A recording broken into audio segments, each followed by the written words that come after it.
Hi everybody, and thank you for joining me for video number 1 in this free video series. Again, I'm Dr. Neil Neimark, a board-certified family physician and founder of the Academy of Stress Mastery, where we teach you how to use a pen and a piece of paper and not just pills to reduce your stress and reclaim your health, happiness, and peace of mind. Now in this first video, I'm going to teach you how guided journaling can be an effective and powerful tool for stress reduction and greater fulfillment in life. So who will benefit most from guided journaling?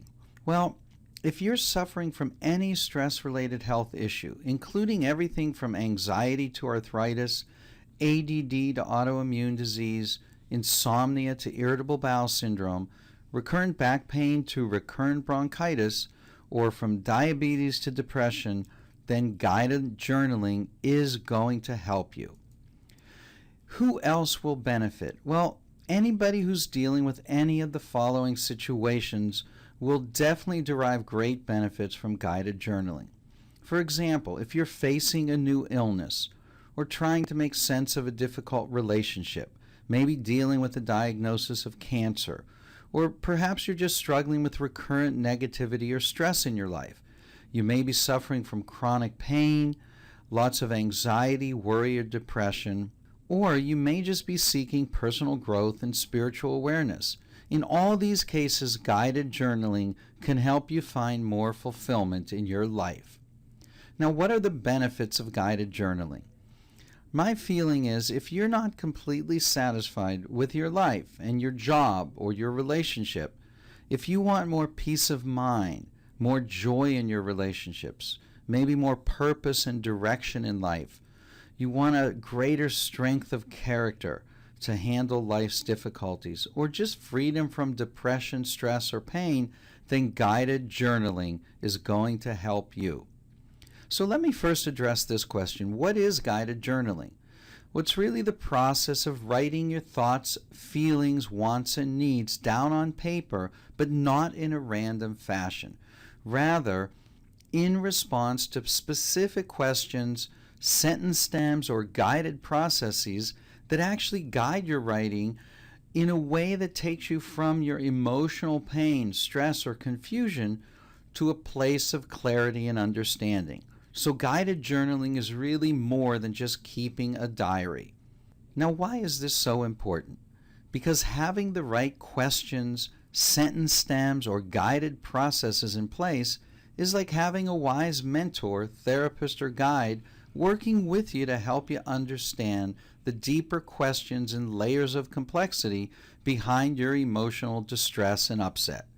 So guided journaling moves the journaling experience from being a place where you just dump your feelings on the written page to a very powerful therapeutic process where your journaling much more effectively instructs and inspires your life choices. In fact, just keeping a random diary of thoughts doesn't usually reduce your stress. Now, what's so special about guided journaling? It's this problem that sometimes when you just dump your angry words or your hurt feelings or your frustrations onto the written page, you only get lost more deeply in your emotional chaos. Now, effective guided journaling is like having your own personal therapist there with you every step of the way, guiding you to greater clarity, resolution, and resilience.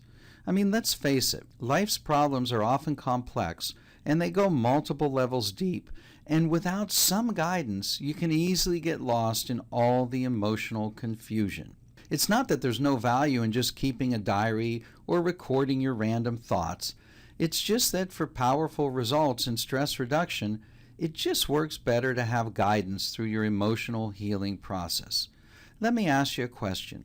If you were taking a safari through some unknown territory fraught with danger, would you rather go it alone or have a guide with you, someone who is familiar with the terrain and the dangers that lie therein? Well, we all need guidance in life. And guided feeling journaling is the one example I'm going to give you in this first video, and it's one of the 15 different journaling methods found in my book, The Handbook of Journaling, And this particular method, called guided feeling journaling, is based on the work of Ken Keyes Jr. in his famous book, Handbook to Higher Consciousness. Now, the basic premise is this: though circumstances in the outer world may not always meet our expectations or demands, we can always maintain some level of control over our inner experience.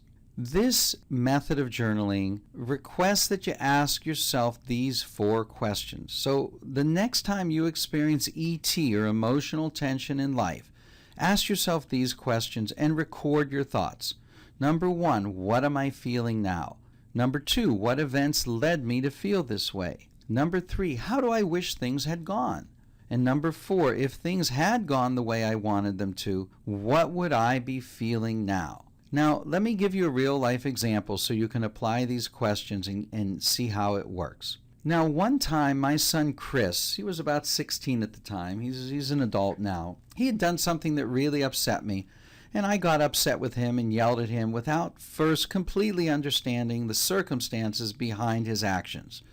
Now, it so happens that my wife overheard this encounter, and she really knew the details behind what had happened, and she got a bit upset with me for not being more understanding with Chris. Well, that whole situation upset me, and here's what I was feeling and how I worked through it with the guided feeling journaling technique. First, I asked myself, what am I feeling right now? Well, that was easy. I knew I was feeling angry and upset and unappreciated by my wife. Now, what events led me to feel this way? Well, my wife got upset with me because I scolded our son too quickly without fully understanding all the circumstances behind what he had done. Now, how do I wish things had gone? Well, honestly, I wish that my wife would have been totally supportive of me and how I handled the situation, and that she would think I'm the greatest husband and father on the planet. Well, this step, how do I wish things had gone, and what we really wanted from the situation, this is what Ken Keyes calls our addictive demand, or our fantasy. And the 4th question, if things had gone the way I had wanted them to, what would I be feeling right now? Well, I know, that's easy. I would be feeling loved and appreciated for the good father and husband that I am. Now, this is called our positive intention, the answer to this 4th question. So let me talk a little more about what our positive intention is.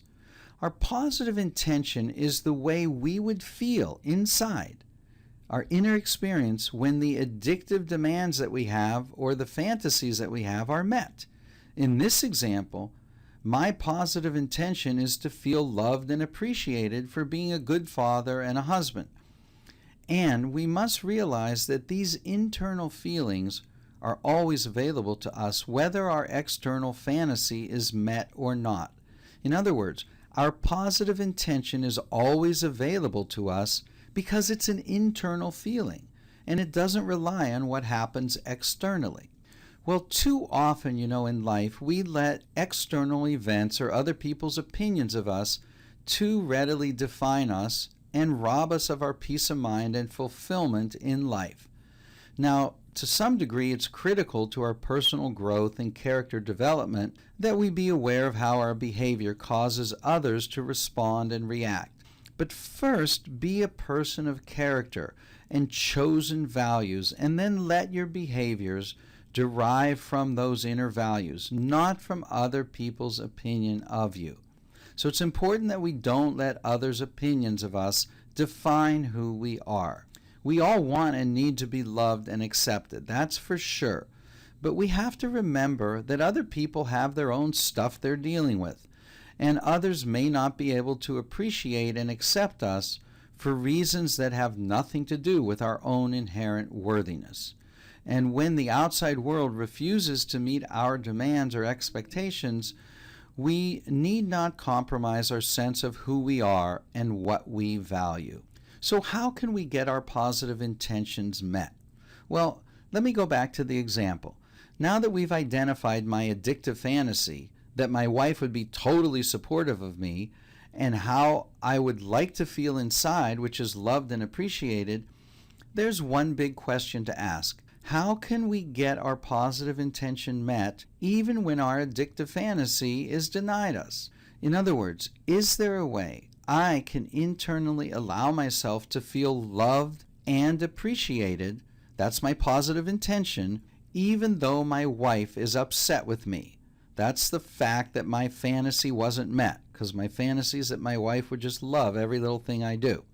So, in other words, even though the external world failed to meet my fantasy or addictive demand, and things didn't turn out the way I had hoped, can I get my positive intention met?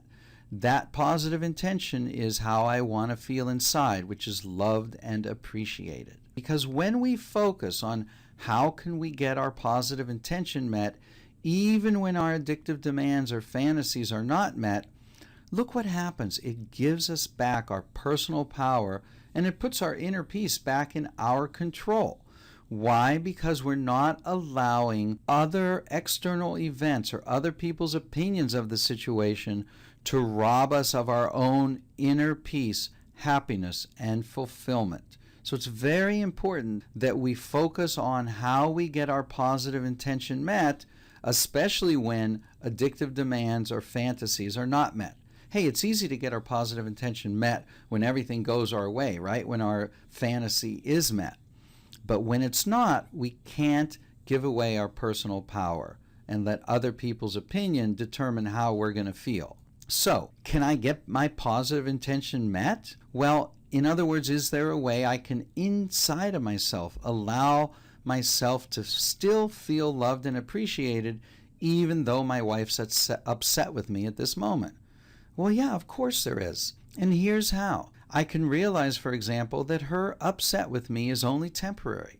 And it doesn't mean she doesn't love or appreciate me, though in the moment of my being emotionally hijacked by my personal upset that she didn't meet my fantasy and just appreciate me even though she disagreed with me, it certainly doesn't feel like I'm loved and appreciated.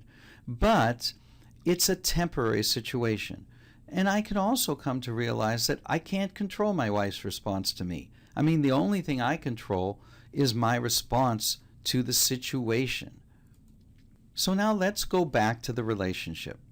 Now that I've calmed myself down and reestablished my inner sense of calm by meeting my own positive intention, the conflict I had with my wife is over, right? Well, not so quick. Why? Because all I've really dealt with at this point is my own internal feelings. Yeah, I've learned to soothe my own reaction and help myself to meet my own positive intention. In other words, I can realize that her reaction to me doesn't define who I am, but really, I'm still upset about what happened, and I now have a responsibility to take my new insights back into the relationship and discuss what happened and try to learn from it. Why? Because all growth and healing occurs in relationship. So now that I have these new insights into my own actions and my own emotional makeup, and now that I've soothed myself emotionally through this emotional self-regulation by getting my positive intention met, I now have a responsibility for my own healing and for that of my wife and son to take my new insights and address them with my wife by taking the following 3 actions. Number 1, I have to ask for what I want. Number 2, I have to accept what I get. And number 3, I get to work on the difference. So here's step 1, ask for what I want. Well, though I understand my wife's reaction and I'm more emotionally calm now, I still feel I was treated a bit unfairly by her, and I may go to my wife and ask her to be more understanding of my point of view and let her know that just as she felt I overreacted in scolding Chris, I felt she was overreacting a bit by not trying to understand where I was coming from with the information I had. Now, step 2, this is the tough one. I have to accept what I get. Because my wife may tell me she was a little hard on me and apologize, or she may tell me to go take a hike and let me know that she's already supporting me all she can. She may not have any more to give me. But the key point is, at this point, I've discovered my addictive fantasy and I've learned how to soothe myself emotionally so that I can go to her without needing her to act in any particular way. And this frees me to ask more clearly for what I want. Now the third step is I get to work on the difference. And at this point, I need to really hear her answer, look at my own part in what happened, and perhaps find the kernel of truth in what my wife said. Now, I may decide there's something there that I need to work on. Or I may feel I need to get some outside help to better assess the situation. Or, I may just decide to let it all go at this point. Whatever decision I make, the key is that I engaged in a level of self-reflection and character development by addressing the problem head-on instead of sulking and blaming everyone else for the problem. And instead of overreacting to my wife's upset, I remained calm. I looked at what's my fantasy, what's my positive intention here, which is to feel loved and appreciated, and is there a way I can give that to myself without needing my wife to behave just the way I had hoped she would. So in doing this process and engaging in this emotional self-regulation, I also learned that I do not have to give my peace of mind away just because others may disagree with me or upset me in the moment. You see that this level of journaling, of guided journaling, leads us to character growth and development. So whatever decision I make, the key is that I engage in self-reflection and character growth and refinement of myself by addressing the problem head-on instead of sulking and blaming everyone else for the problem. And of course I realized I don't have to give my peace of mind away just because someone else is upset with me. So in summary, I hope you're beginning to see the power and depth of self-reflection and personal growth available to you through this just one simple example of many, many different techniques of guided journaling. Now, I've given you here just one low voltage example of a stressful situation. When you work through some of the more powerfully charged issues in your life, you'll be amazed at the new insights you can gain that will bring a greater level of clarity and inner peace into your life. Now, I do want to say this. This is no substitute for actually consulting a physician or a therapist if you're dealing with really difficult or highly charged issues. It's critical that you work with someone who can be more objective and reasoned than you can be yourself when you're in the midst of extreme stress. But for these low voltage issues, it provides a way where we can really learn and grow and reflect upon ourselves, our thoughts, our feelings, what we want and what we need, and learn how to emotionally self-soothe our own hurts and upsets without just escalating the problem by automatically reacting defensively or dumping on the person we most love only because we're stressed out. That is not an appropriate reaction. And so you can see how having a technique like this around really helps you have some tools to learn and grow and deal with stress in your life. Now, in the next video, I'm going to go over the 4 main benefits of guided journaling, and I'll also tell you a little bit about my personal story and how I became involved in journaling over 30 years ago when, during my internship in family medicine, I became really ill from stress and I went through a severe depression. And it really was my personal struggle with that stress-related illness and depression that led me on a personal journey into the power of guided journaling. And it's really become my personal mission in life to help others avoid some of the pain that I went through. And guided journaling is one of the powerful tools that can really help you. So I look forward to seeing you in the next video. Thanks for your time. Thanks for your attention. I hope this has been really enlightening to you, and I look forward to telling you a little more of my personal story in the next video. Stay tuned to your email box, and I'll let you know when the next video is available. Take care, and I'll see you soon.